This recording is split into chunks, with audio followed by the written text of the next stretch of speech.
Do you want to know what the secret is to motivated and engaged employees? Well, if you're a business owner or a business leader, in this video, I'm going to take you through the number 4 study-backed, number 4 top motivators for team members in your team.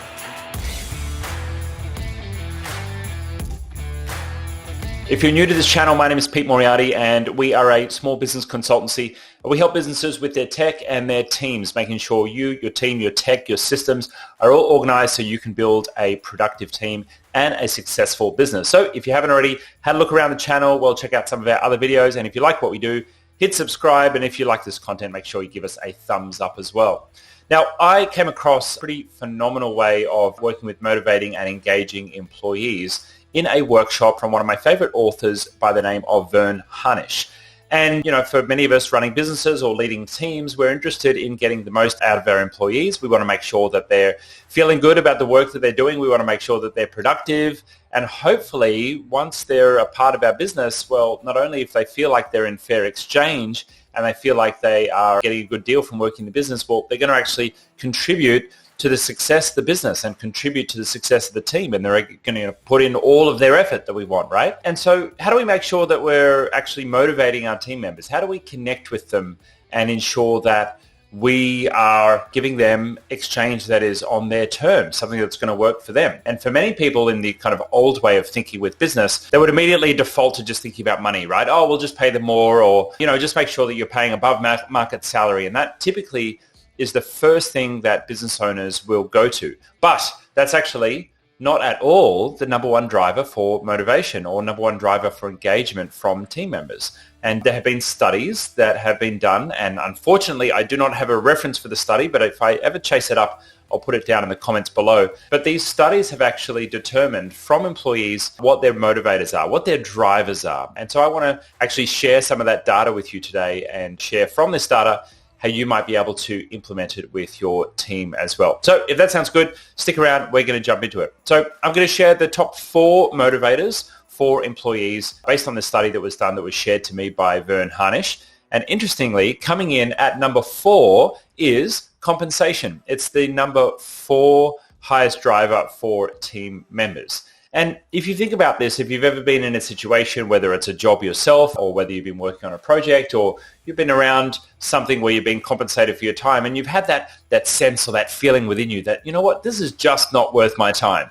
Maybe that's doing something around the house, or maybe it's doing something inside your own business. And you thought to yourself, you know what, no, just not worth it. Well, it's pretty easy for you to have that feeling, notice that disconnect, notice that exchange is out of alignment, and want to shift yourself, be motivated then to shift yourself to another reality or another situation. Now, for an employee, that might mean literally exiting your business and switching to a different area of the business or a different role in the business, or it might mean stepping away from your business completely. It might mean that they go and look for a job somewhere else. But that feeling of I'm not being compensated well enough for my team, for my time, is important, but it's not by far the number one motivator at all. Next up, number 3 motivator is appreciation and recognition.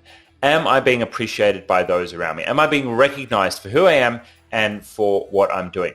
Now, this is important because it's not just from peers, but it's also from superiors as well, that your team members, your staff, want to be recognized. And so what I try and do is find ways inside a business to really recognize our team members, both fostering that peers are recognizing each other, but also that superiors are shouting out as well. Now, what I like to do is automate some of this. And so when our team, you know, do a good job for one of our customers and our customers gives us a thumbs up on their customer service satisfaction rating, that actually gets broadcast to the whole team inside our Google Chat. And we built a little app that does that. And we even help set that up for other businesses as well. But also, there's an important thing to make sure that your team members are actually recognizing each other as well. And so whether you do this during your huddles or your weekly meetings, or maybe even in your all hands, and I love doing this in the all hands, we get the whole team together, and in our company, we call it the Genius of the Week. And that's an opportunity for team members to actually shout out their peers, shout out their colleagues, and share something that they love that their team member has done, typically in line with company values, but they might just be sharing something that they appreciate and have gratitude for with a team member. And having that culture of shouting each other out and sharing what they love about their other colleagues and team members creates this culture of appreciation and recognition. And that culture of appreciation and recognition is really important in a team because it breaks down the feeling of, oh, I need to do well, otherwise I might not be liked by my team, or perhaps even I need to compete with my team. I want you to start breaking down those things. You're going to find that you have a much more cohesive culture with your team, and your team more likely to perform well as well. Although performance isn't everything at the end of the day, ideally for me, I'm happy if my team feel like they're doing a great job and they're going home at the end of the day feeling like they're a winner. And ideally, they want to feel that from their colleagues as well, not just their superiors. Okay, number 2 is called line of sight. This is the second most important motivator for team members to feel like they're in good exchange with a business. And what line of sight means is, do I feel like my contribution to this business is contributing to the overall goals and direction of the business? So imagine if you were a bank teller and you were working in a massive organization like a bank and you had literally tens of thousands of employees, but every time you helped someone with a deposit or a withdrawal, you felt a sense of disconnect from what the whole organization of the bank is doing. Now, if you are an employee in an organization and you don't really feel like you're contributing to where the business is going, or you don't really feel like you're a part of a larger whole, well, pretty quickly you're going to feel disconnected and potentially even demotivated as well. And so this is why it's the number 2 most important motivator for team members, is to have that line of sight, to know that what each person is doing on an individual basis, on a day-to-day basis, is actually having some effect on the overall goals and direction of the business.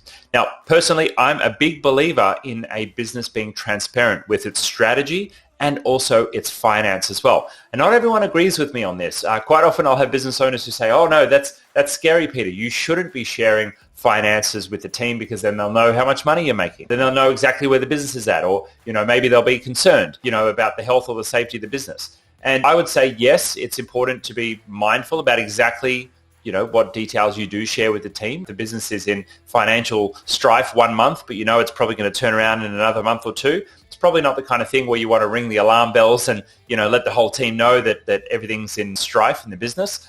But I am a believer in sharing where things are at on a macro level. So on a larger level, for the team to know, what are your strategies? Where do you want to go this year? Where do you want to go this quarter? Where do you want to go this month? And what's going to be implemented in terms of strategic projects? That's something that everyone in the business should really know off by heart. And then number 2, on the finance side of things, you want the team to know and get a feel for how the business is doing. Are we doing really well? Do we need to put in more effort? Do we need to change our strategy? And so for me, I think it's really important to share that so my team can have line of sight. And for the businesses that I'm involved in, it's really important to me to share and make sure that those who are a part of the business actually can see where the business is going. It allows them to see and have a bit of a feeling of ownership that they are actually a part of the business. So you might not agree with me there, but this is the number 2 most important motivator for team members. So I think it's pretty important that you consider it. Okay, we've made it to number 1. Number 1 most important motivator for team members is, do I get to play to my strength? Am I seated in a position where I can actually play to my personal strengths? And this is an important one because everyone wants to do work that is hopefully aligned with purpose, that is aligned with who they are as a person, that is aligned with what works for them. And I know that, not everyone in the world has the luxury of being in a self-actualized position where they can seek out work that is super meaningful to them. But for most people who are working in modern businesses, they're actually pretty interested in making sure that this is something that works for me. And so for me, it's important for my team members, have I got them in the right seat of the bus so that they can perform at their best? Because I know when I've got people on the right seats of the bus, first of all, you've got to have the right people on the bus. But when I've got people in the right seats of the bus, then they're going to be playing to their individual strengths. And they're more likely going to enjoy the work that they're doing each day. If you feel like you are doing something that you're really great at every day, well, you're more likely to perform better. You're more likely to have pride in your work. You're more likely to be proud of the work that you're doing and therefore probably share it with your team members, share that good energy with your customers as well. And all of that is great for the business, but it's also great for the individual who is a part of it. So there we go. I've covered the top 4 motivators in order for each person who's working your business. Number 4 is the compensation. Okay, how much am I being paid? Is this actually worthy of my time or not? Number 3, am I being appreciated? Am I being recognized by my team members? Number 2 is line of sight.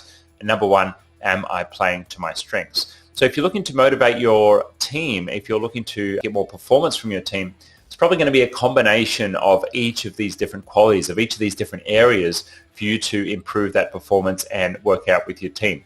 So I'm curious to know, of these, which one are you interested in implementing right now? Which one would you like to work on in your business right now? Drop a comment below and I'll do my best to reply to your comment. But I'd also love to know if you have strategies or how-tos or more practical implementations of these that you're going to try out with your team. If there's anything that you're inspired to do with your team right now, drop it down in a comment below and I'd love to hear it. Thanks so much for enjoying this content. If you liked what we're doing here, give me a thumbs up. And if you're not yet a subscriber to our channel, hit that subscribe button and check out our growth roadmap, which helps businesses, no matter what stage of business you're at right now, with your technology strategy, making sure you've got your people, your systems, your tools, your tech all right so you can grow and scale a more successful business. Now, if you're already a subscriber to Google Workspace, well, you might be interested in doing business with us. Click on the link below to transfer your billing into us. It doesn't cost you any extra, but you get a bunch of amazing perks from our team, including training, support, and a free account check. If you haven't already checked that out, make sure you do so. And if you're new to our channel, check out the playlists on our channel page for all of the latest for every different stage of business, making sure you and your tech are running swimmingly. And I look forward to seeing you in the next video. Cheers.